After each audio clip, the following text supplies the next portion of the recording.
que hablar con él. Sí, tengo que hablar con él. Si me puedo acercar. Sí, tranquilo, venga.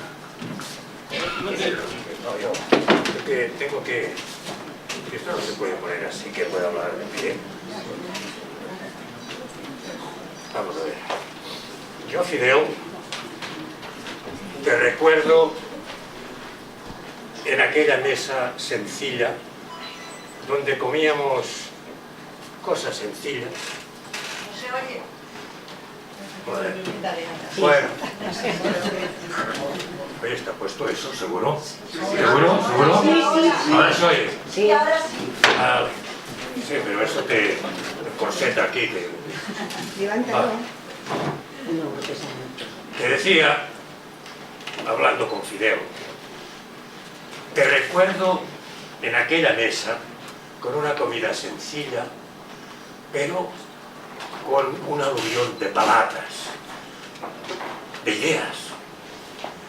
Después de haber hecho aquella gran conferencia de economistas del mundo y sobre todo de América Latina, para intentar ver qué hacíamos los comunistas de la izquierda en este mundo miserable que empezaba a apuntar, estoy hablando ya de hace 20 años.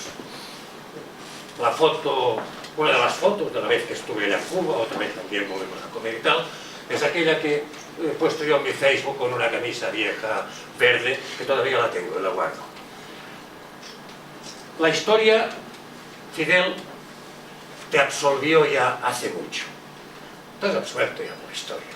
No tiene que absolver, te absolvió. Con tu historia completa. Desde el Moncada, en el año 53, a La Habana, en enero del 59. Abriendo camino a la dignidad imprescindible, fundamental. La dignidad imprescindible. A veces puede faltar una escuela, puede faltar una cama de hospital, el pan en un momento determinado, pero no debe faltar nunca la dignidad de las personas para luchar por lo más justo en el mundo. No se puede perder la dignidad. Fijaros cómo son las cosas, que el otro día con la muerte de Fidel, Carlos Herrera pregunta por la radio, le pregunta a un disidente sobre Fidel pensando, bueno, va a blasfemar, vociferar y tal y cual. Un disidente, ¿eh? Uno que escribe, un disidente de verdad. Y le dice, ¿tú qué dices? Ya lo sabéis, ya lo conocéis, pero ¿tú qué dices? Si Fidel, independientemente de las opiniones que tengas, es un gran personaje en la historia de Cuba. La historia de Cuba ya lo he suelto.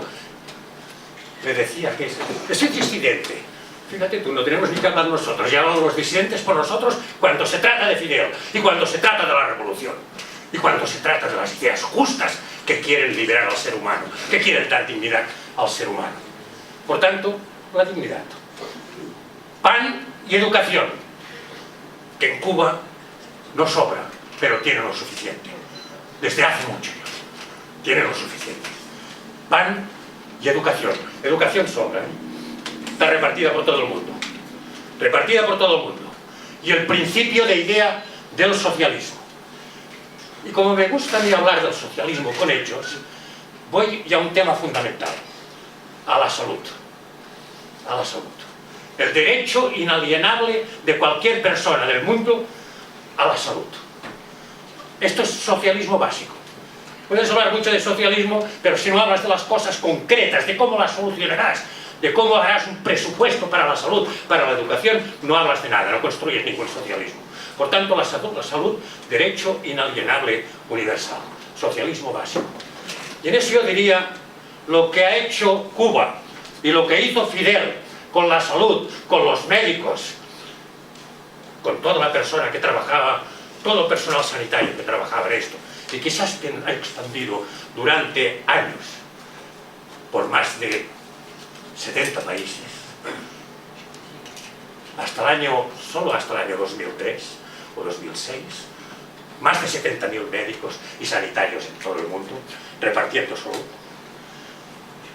Desde Nueva Orleans, que les ofrecieron cuando el Katrina, les ofrecieron servicios, y el Bush, que estaba jugando al golf en su rancho, pues ni siquiera se enteró de eso. Estuvo jugando al golf hasta el quinto día, que se pasó por allá por Nueva Orleans, cuando la gente ya moría. La gente del pueblo, normal y corriente, que es a lo que se dirigía Fidel. No se dirigía a Bush o los gobernantes norteamericanos, sino a la gente del pueblo normal y corriente que estaba muriendo en Nueva Orleans, pudiéndose salvar. Yo hablo de la salud que ha repartido Cuba por el mundo como la guerrilla de la salud. Es la guerrilla de la salud. Fue, ha sido y será la guerrilla de la salud. Patriotismo. Patriotismo de Cuba.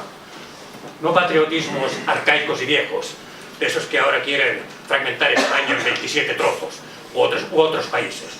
No, no. Patriotismo soberanía de Cuba. La soberanía de Venezuela, la de Argentina, la de Bolivia, la de Brasil. Esto es el sentido patriótico que debemos defender, es el internacionalismo que debemos defender los comunistas. Soberanía, pero al mismo tiempo, la soberanía de cada país, pero al mismo tiempo unidad. Y por eso están defendiendo la unidad latinoamericana, de toda América Latina. Como dijeron ya los grandes próceres de la América Latina aquí. Fidel, por tanto, y los revolucionarios, se tiene que hablar de Fidel siempre y los revolucionarios, no el sol, desde Sierra Maestra a este discurso de la ONU, pasando por África, por América Latina.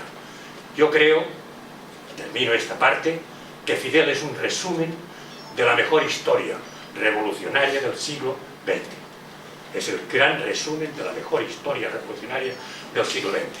Por su sentido universal, por su rotundidad moral en defender las cosas, como ha quedado claro aquí, ese pequeño vídeo, por su política, su capacidad de hacer política y por su humanismo, con un niño o con los ancianos, con las mujeres, con los hombres, con todo el mundo, con todo el mundo.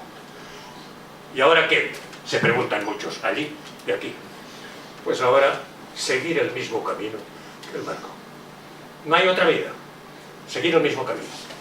Y termino, amigos y amigas, con un poema que publiqué el otro día en mi blog, que tiene por título Fidel, Cuba, América. Y es una especie de paso o de camino por todo lo que representó Fidel. Cuba, lagarto verde en el Caribe. Mirad 1953 en el Santiago de Oriente. En julio, asalto al Moncada fracasado. En octubre, Fidel con otros juzgado. 15 años a Fidel, 13 para Raúl.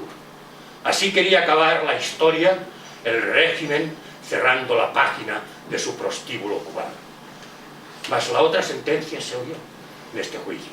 La historia me absolverá. Antes habló Fidel de esa historia, de la tierra al pueblo usurpado, del desempleo y la miseria, del analfabetismo y la salud, de Martí y su esperanza burlada. Fracasó el asalto a un cuartel, mas vinieron los hechos y las palabras encarnados en la ira de un pueblo, en su sentimiento solidario, en su entrada a un compromiso a entender la razón y la justicia, frente a Estados Unidos y frente a Batista y lo que representaban unos y otros. Y llegó el exilio, y México acogió a los hermanos cubanos exiliados, en su parte fiel a la memoria viva, al espíritu y a la lucha de Zapata, compartiendo su pan y sus palabras, y futuros de América solidarios entre ellos, armando un pequeño yate americano. Y el Granma, sigiloso, hízose a la mar. Era el 25 de noviembre de 1956, 60 años antes de morir Fidel, 82 hombres a bordo, también Raúl, Camilo, el Che. Llegaron a Colorado el 2 de diciembre y larga ruta sin pausa emprendieron. De Santiago a La Habana por Camagüey, Sierra Maestra, Santa Clara, Matanzas, largos caminos de grisáceas peñas, ríos en curvas por acogedores montes, sorteando hondonadas, una larga y dura etapa de valor y entrega, sembrando fraternidades enterradas. 1 de enero de 1959, en La Habana. Huye a Estados Unidos el viejo régimen y entran victoriosos los barbudos. Multitudes le reciben y aclaman. Empieza la dura y segunda epopeya. En Miami, en la CIA y en el Pentágono preparan el bloqueo, el hambre y la muerte. 57 duros años pasaron. Hubo atentados a personas y cultivos, negando el pan, la medicina y la sal, con los cañones prestos a actuar contra un pueblo solidario y de la paz. Y Fidel estuvo allí con su pueblo, gobernando, compartiendo, enseñando. Fidel decía con su natural serenidad: todos tenemos nuestra hora. Y así es. Sus cenizas, sus ideas, su ejemplo hacen hoy el camino a la inversa, de La Habana a Santiago, en los mismos parajes que antaño le despide su pueblo más culto y más longevo. Gracias, Fidel.